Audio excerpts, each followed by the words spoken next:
Welcome to 101. I'm Phil Tillman, your host, and in our continuing effort to introduce voters to candidates for public office, we're delighted to welcome into our studio Joe Holloway, longtime county councilman from District 5, yeah. District 5. Yeah, District 5. Yeah. Well, Joe, you guys have changed up the councilmatic districts a little bit. So how about District 5? Has it changed any? Yeah, it has. We had a big change. At one time, District 5 pretty much from Parsonsburg to Salisbury up Church Street, north on 13 to Delmar. There was some changes, have to change every 10 years after they do the census. So when we appointed a committee, and these folks worked on it. They did a great job working on these districts. They really did, and they all got along. And there was pretty much, I think, except for maybe one person, everybody was in agreement when they sent it to the council. So my district now includes Pittsville and Willards. It doesn't include any of Salisbury. It runs from Willards, from the county line, east of Willards, all the way up to about Parker Road, north, and it cuts up through Nottingham Woods, goes over toward Delmar. I encompass the town of Delmar, and also west of Delmar. Oh, And okay. I've got a little bit south of the Mount Herman Road, a small portion down just east of the airport.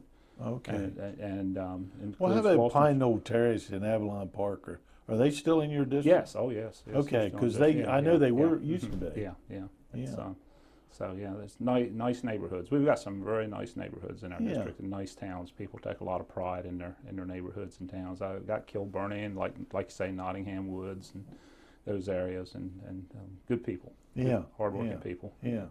Yeah. Well, I know, Joe, that most people know you, but let's just assume that there's somebody just moved in and you're telling something about your background, where you grew up and went to school and all that kind of stuff. Well, I grew up in Parsonsburg most of my life. I went to school in Salisbury. When I was 17, I joined the National Guard and did my 4 months active and then my 6 years. Pretty much lived around Parsonsburg all my life. Lived in Walston Switch for a short period of time. Was in the body shop business up until 1985, I guess, 1984. Then I bought Holloway, which was Ennis's store, and I turned it into Holloway's store, and ran that until '03 and sold it. And just a little ad here, I got it back 3 years ago, so now we're in the antique business and use furniture I and saw antiques. that, So, yeah. Yeah. you can send me a bill for that if you want that little kick there. But anyway, so we're back there, and I'm really loving being back there. I miss that connection with the people. In fact, that's probably what got me into the county council business to begin with. I'd been in that store. I guess I was there about 19 years, 18 and a half years, and I got to know a lot of people, know their concerns, and I'd been urged before, to run for county council. I'd never done it. Being in the store business takes a lot of time. We were in a full-time store business then. We're a part-time store business now.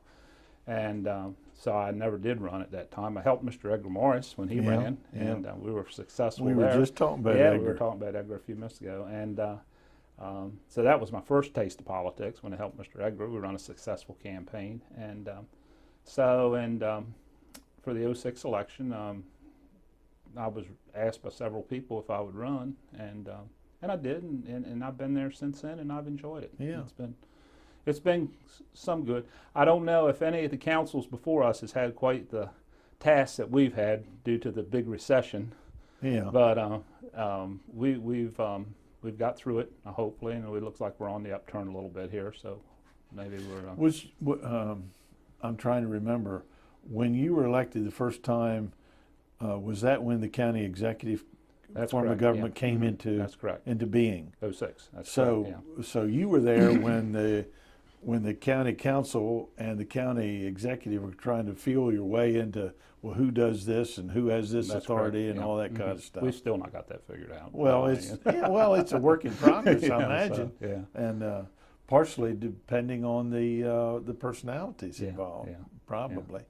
Well, you mentioned, what are some of the major issues that are facing county government right now? I mean, after the recession, is the recession over? No, Phil, we're a long ways. Wicomico County is a long ways from being out of the recession, and the recession is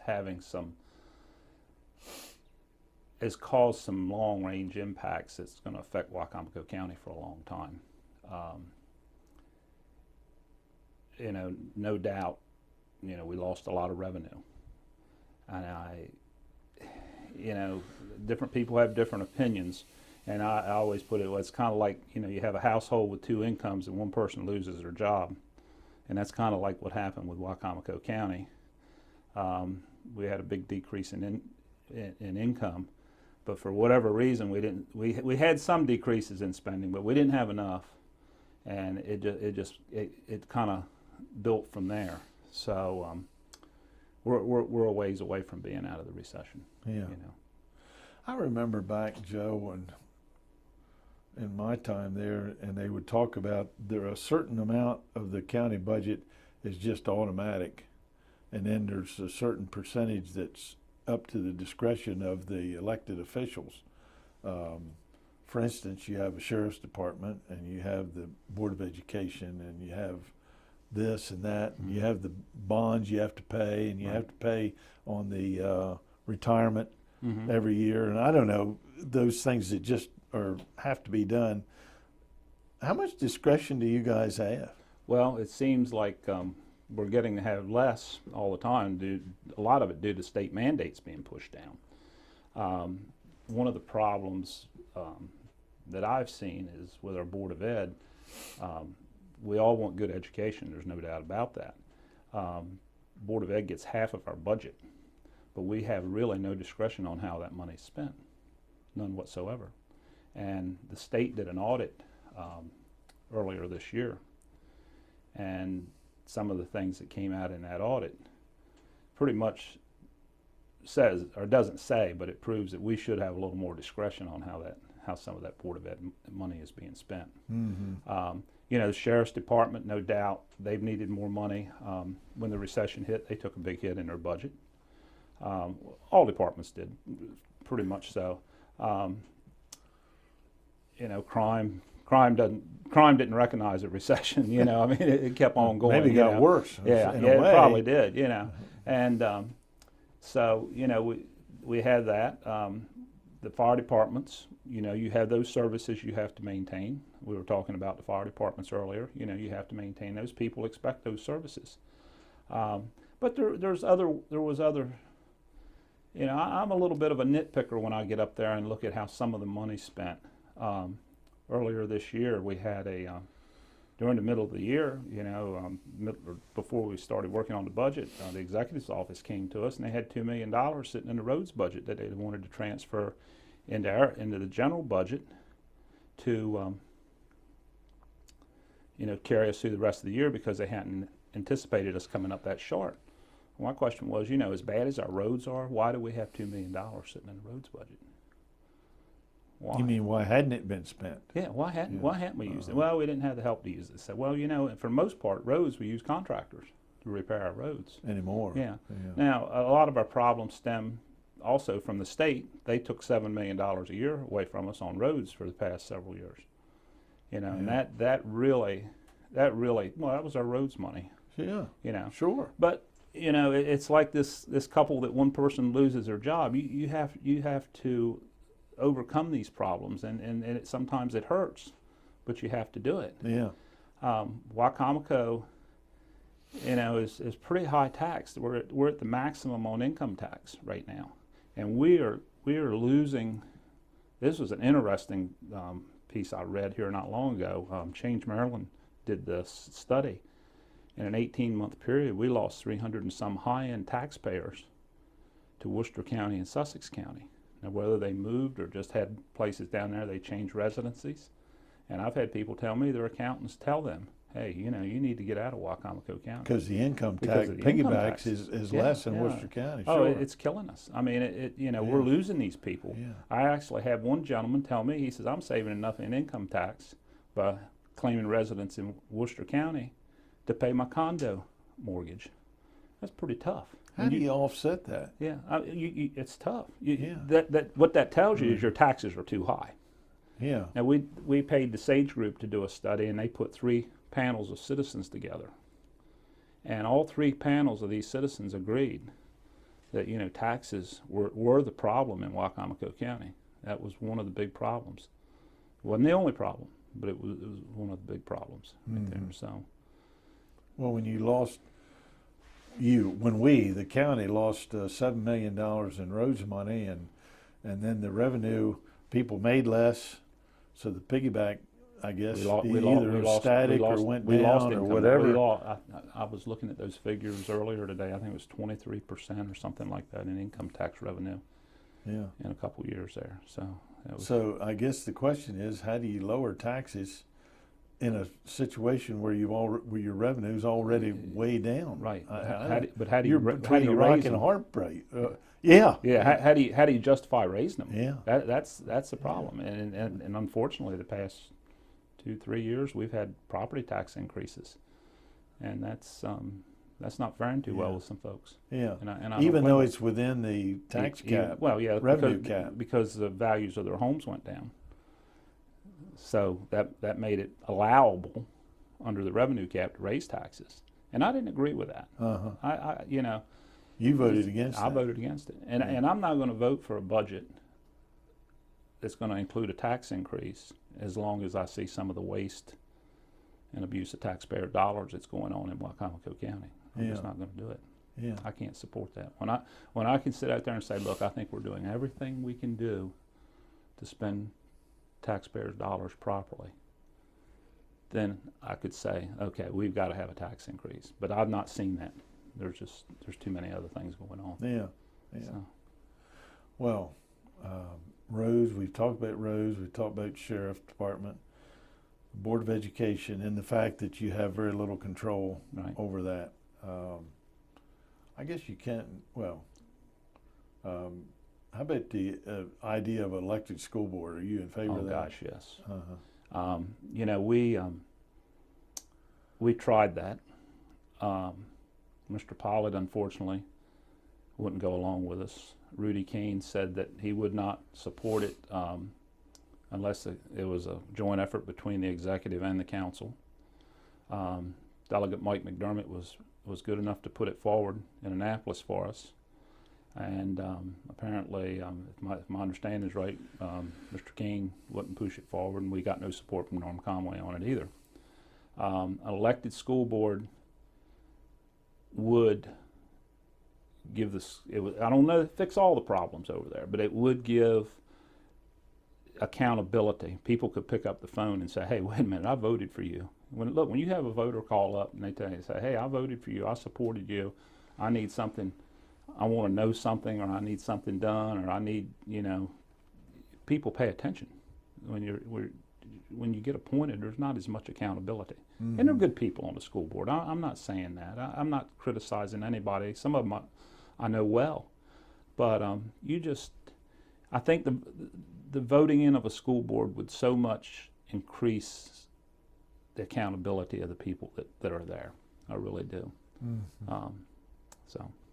I think that's something that needs to be done. Yeah. And I hope in the next term that we get to work on that again.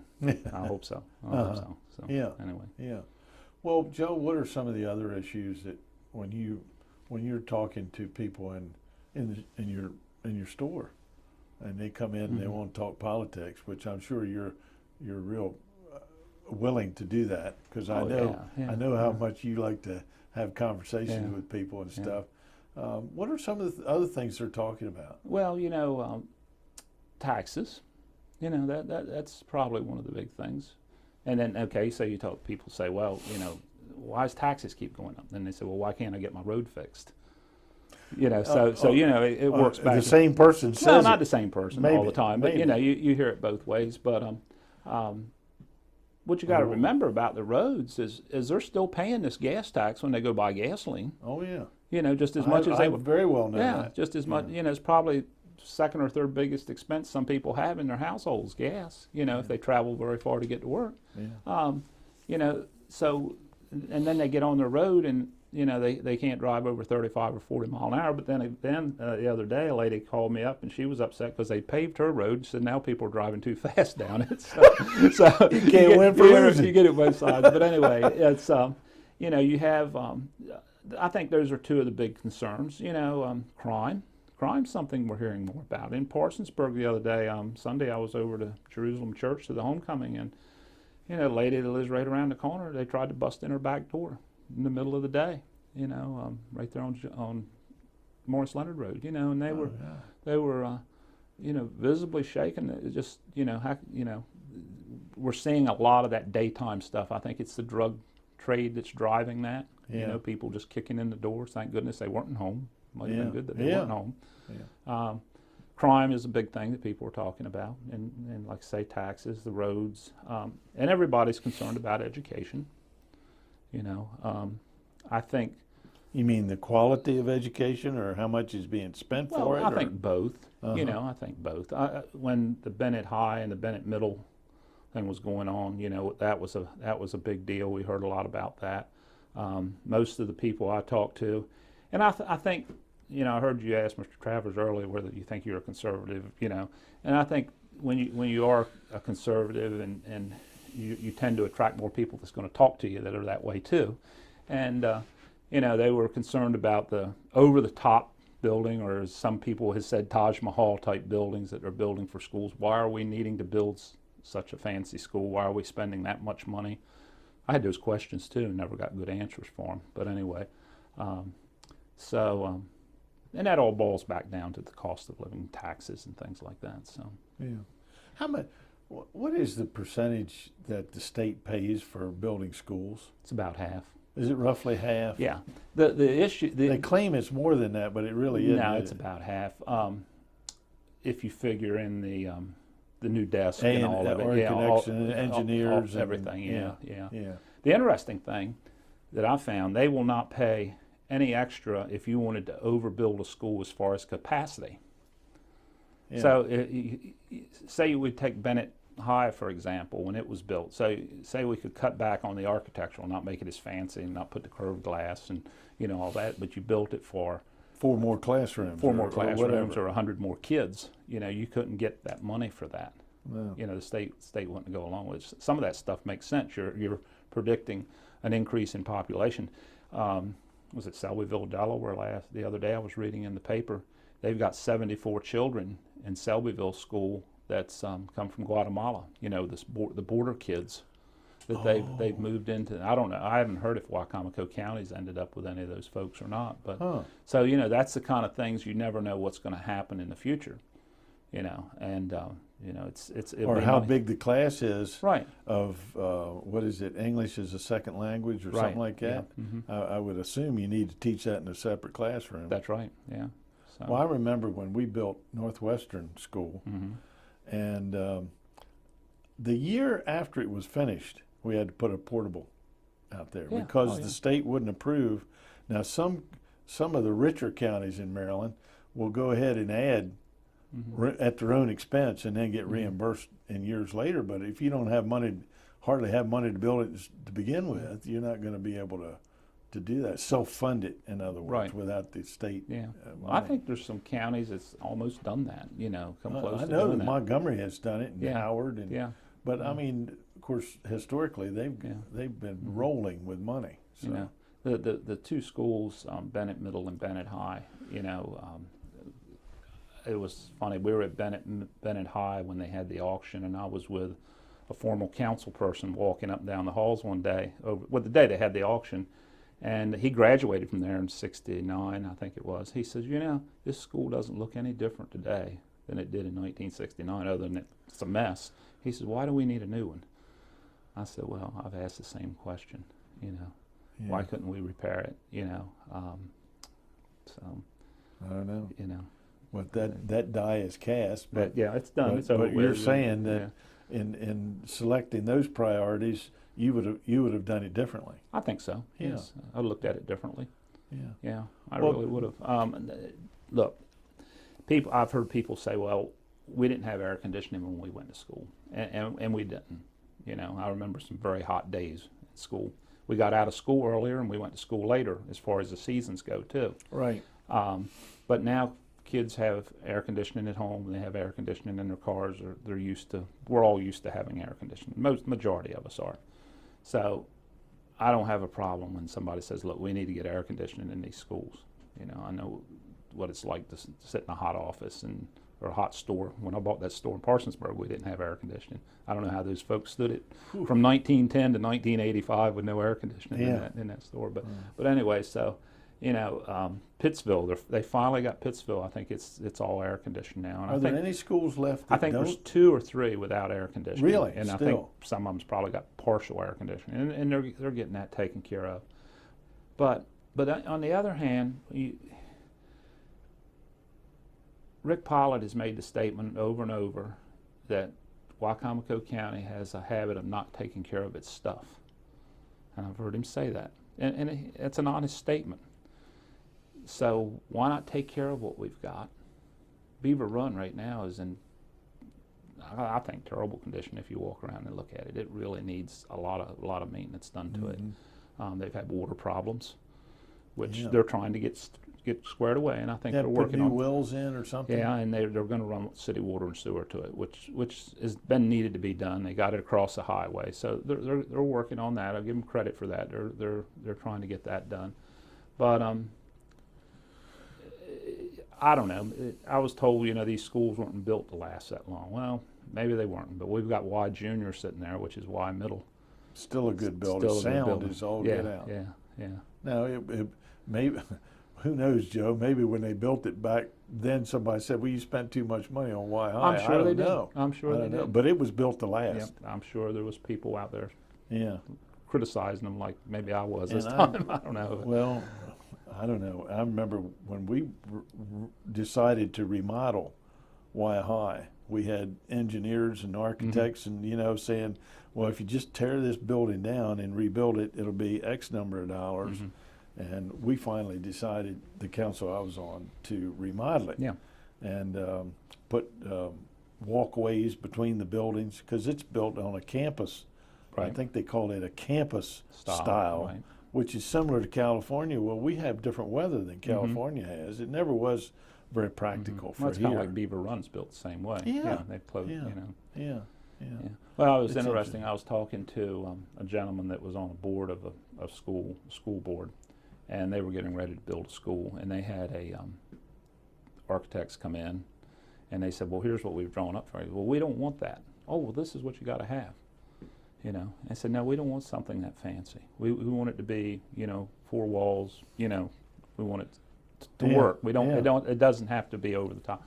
Well, this is what you got to have. And they said, well, we don't have to have you. We need another architect. That's right. And that's what they, that's what they did. And I won't mention the school, but it's real close. Yeah. So. I remember a few of those instances. Yeah. Well, Joe, we're running out of time. Gosh, we've been here that long? You've got you're looking at your third term. Third term. What will be some of your priorities in that third term? Very quickly, because we're running out of time. But priorities. Watching the dollars. Watching the dollars. Trying to keep them from eating so much while they're there. I guess that's one of the things. Some of these guys got a big appetite, and we need to get our way out of this recession and get some jobs back. We really do. Jobs is a big thing. Another thing, Phil, that we didn't mention is the ag situation we're in. The state of Maryland is pushing hard on the poultry industry. We lose that poultry industry, we're in trouble. We're this not just this county, this shore. The whole shore. And Jim Perdue made a statement the other day. I couldn't agree with him more. And he said, with Delaware and Virginia, we get a place at the table. Maryland doesn't seem to want to even talk to us, work with us, and he should know because he's involved in all 3 states. The state of Maryland's not involved with Virginia or Delaware, but Jim is involved with those, and he should know what he's talking about. And I just I'm real fearful of what's going to happen to this ag business locally. I really am. So we've put a lot of effort. The council has. We've written letters. We've held meetings. We've put a lot of effort in that. So I think that's something we need to continue doing. That could be right along in the jobs category. I mean, Sure. the poultry industry is big in One of Wycombe the County. three major employers. You're right. If not the major, Right, probably the right. major. Yep. Like I say, spending. We need to reel in some of the spending, some of the wasteful spending. We need to reel in. I'm hoping that we keep a good working or a better working relationship with our delegates. You know, to try to keep some of these state mandates from being pushed down on us, and to get maybe some of our roads money back, whether we will or not. You know. Yeah. You mentioned the school board. You know, that's something. There's a lot of things we can work on in the county. Yeah. You know, there's a lot of things that we can work on. Yeah. So. Well, we've got just a couple minutes left, so Okay. we want you to look at that camera, pretend it's a door, and talk to that camera the same way you would talk to potential voters Okay. for Joe Holloway. Okay. Hello, Say- my name's Joe Holloway, and I'm on the Wycomico County Council. And this is District 5, and I stopped by to say hello today. Ask for you to vote for me in the election. If there's anything I can help you with, I'll be glad to. My home phone number's in the phone book, and my email address is joeholloway5@gmail.com, and my cell phone number is 443-880-3082. So it was nice to meet you, and Phil, I thank you for your time. Well, we thank you. Yeah. Thank you for your service, Yeah. and thanks for your willingness to serve more. Well, And we appreciate you coming in. And talking to I us. just want to say something. I watched Dan Rather interview Dolly Parton on TV the other night, and I'll say this: you did just as good a job as Dan did. My land. Yeah, and I'm sorry I couldn't be as great of a guest as she was. Well, I started.